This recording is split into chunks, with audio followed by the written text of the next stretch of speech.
binoculars, and what do I see? Jersey Devil, Chupacabra, half a dozen Yeti. But no matter, baby, what I do, I can't seem to find you. Hello, welcome to Featured Creatures. I'm Alan. I'm Alex. I'm Garrett. We're doing another segment today. Is this a new segment? Old segment. Okay. Tipsy Tree Teller Tales. Ooh. Feller. What was the last one that we did? That was just news. No. I mean, I don't remember. It was so the horse long thing, ago. right? But that was a... Old Spider Legs? No, there hasn't been one after Old Spider Legs.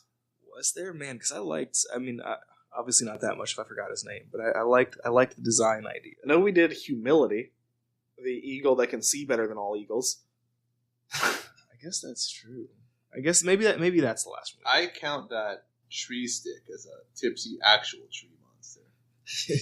Both of them together. Yeah, just drunk on the old syrup. On being his- a walking tree on his stick drink. insect. Yeah. You know, I'd be curious to see if sightings of cryptids like diminished during like the Prohibition years. Just like I doubt it, but like maybe. How funny would that be? Who knows? I'm gonna look into it. Speakeasies are like the cryptids of bars.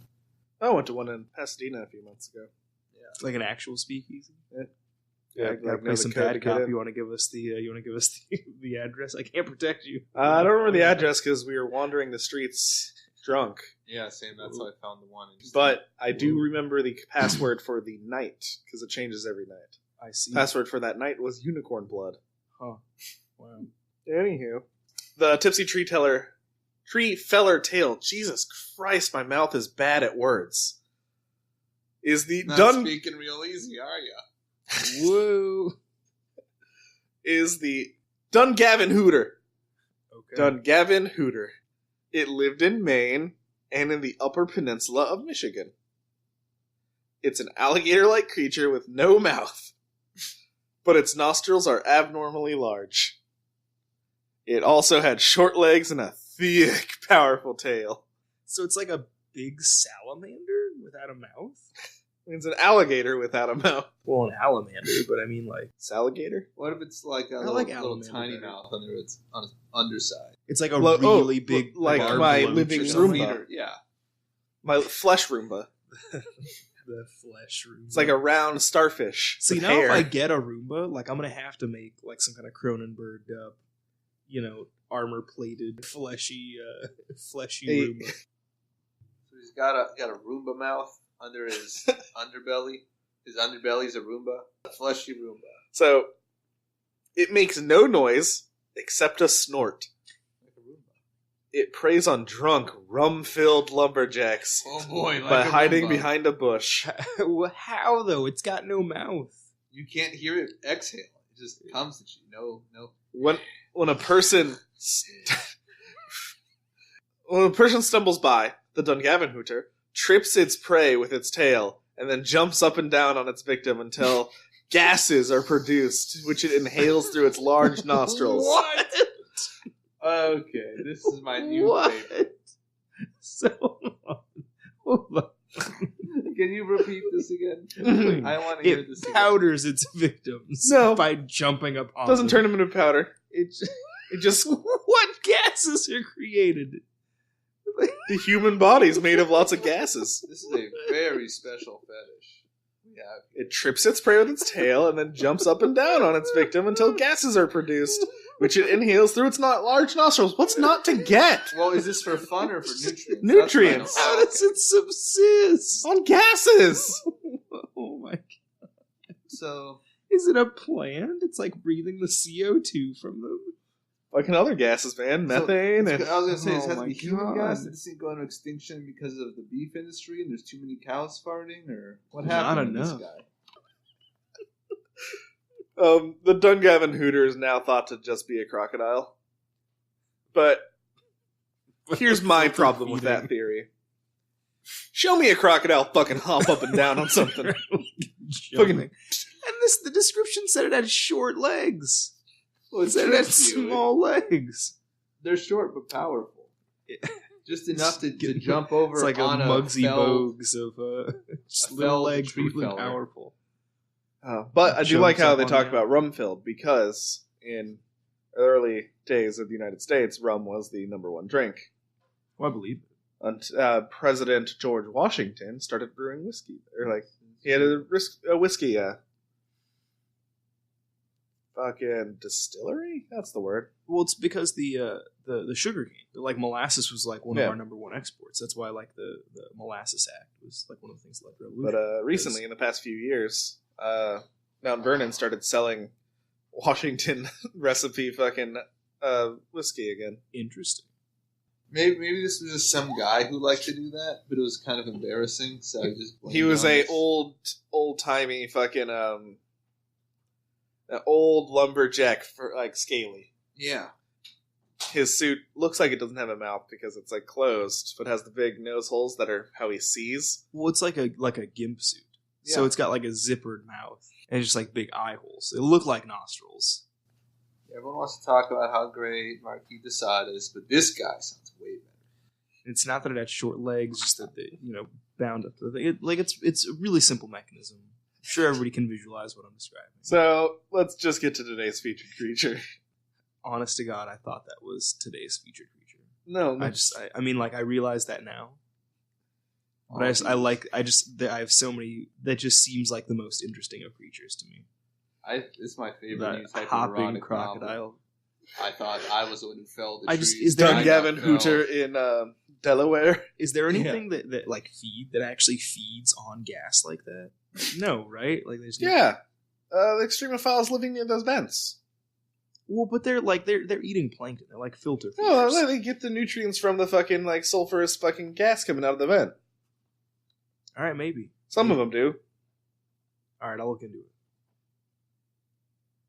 All right. Today's featured creature, the Yatagarasu. Its name translates to 8-span crow. All right, I like that. Some alternate names are the Sorry, Sansoku. this last time. He's still laughing at the. Yeah, it's not. I don't know. Well, wasn't there? I'm blanking, but there was a version of the Tengu that just like made you eat shit. and Yes, went yes, there was. crazy, right? Yeah, So these guys are friends. the Dungavin Hooter Yeah. and the Tengu. The Karasu Tengu that just shoves Oh fucking. my Oh, god. This is the Yeesh. other. This is not the Kappa house. This is just a weird. I don't know, sex club house. Whoa. So we've got they're this kicked whole- out of Kappa House This for thing- being too weird. They're too hardcore. All right. I don't know. Some This alternate ain't names. Alternate names are the Sansuko, the translates to three-legged crow, and Kinu, or Kinu, golden crow. Habitat: the sun.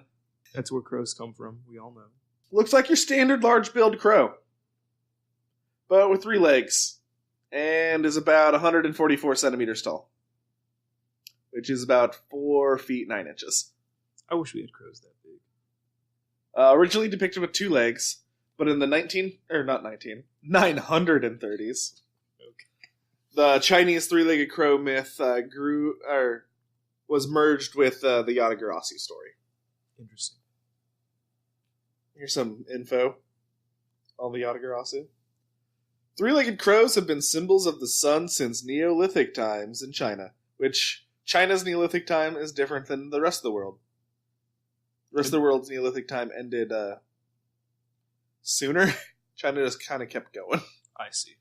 which is 4,700 BC to 1200 BC.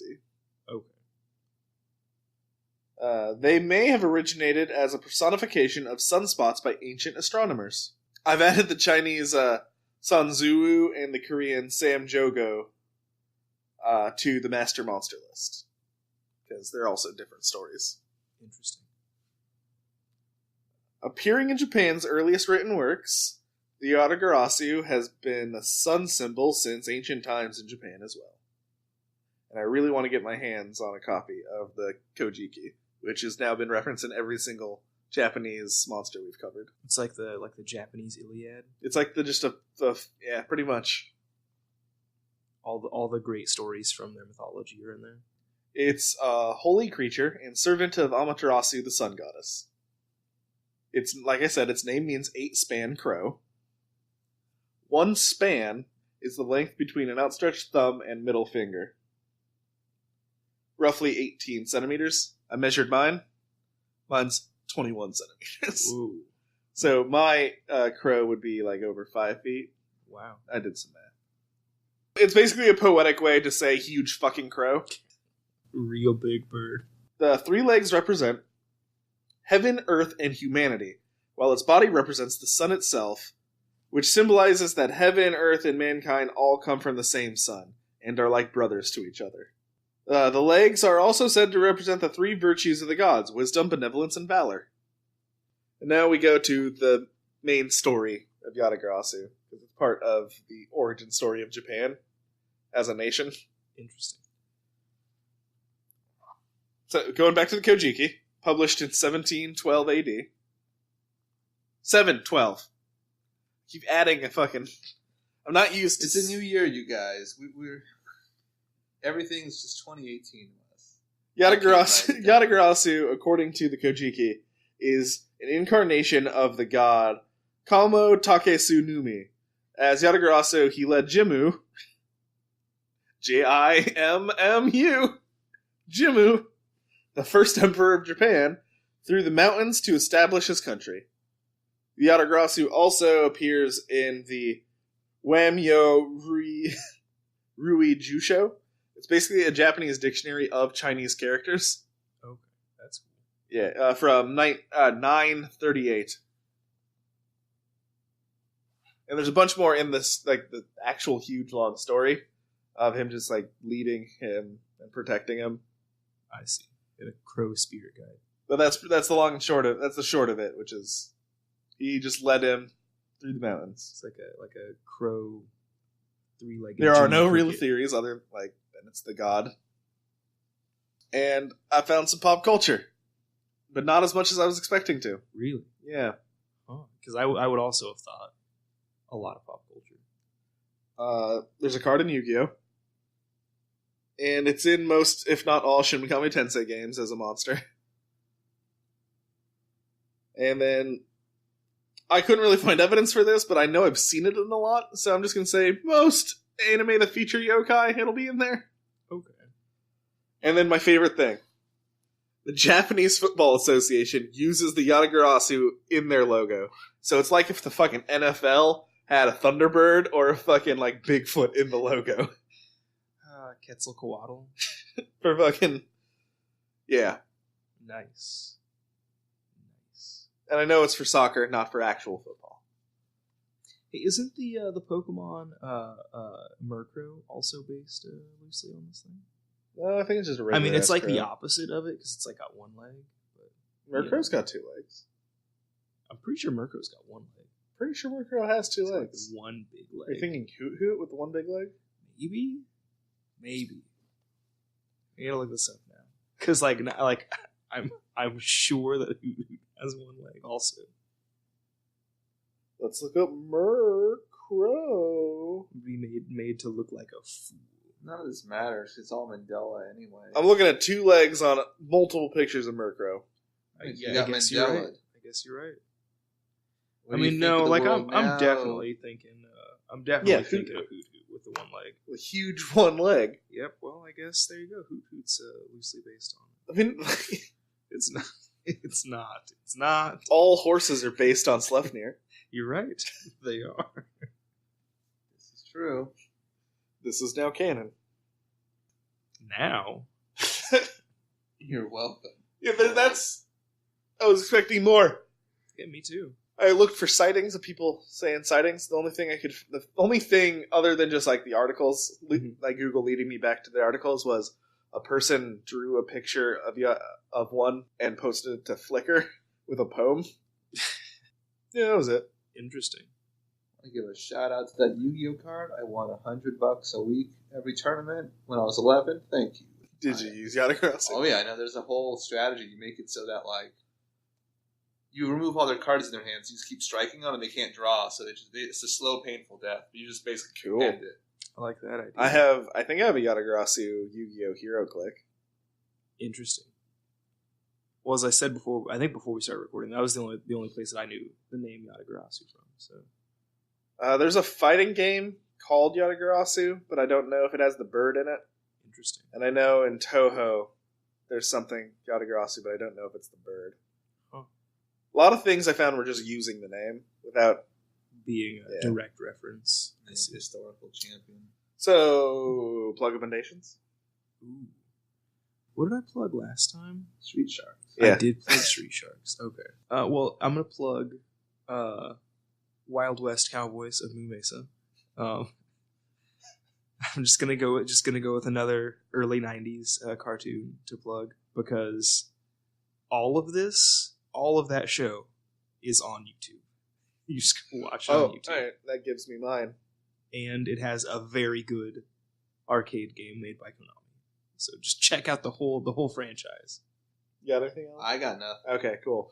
So, you saying your entire thing is on YouTube reminds me of something that I love that all of it is on YouTube also. Really? On YouTube, if you look up Legend of Zorro anime, Oh man, it is fucking amazing, and that opening theme song is fucking awesome. it is So quite. look good. up the Zorro anime. I'm gonna post that fucking theme song on Twitter. When was this made?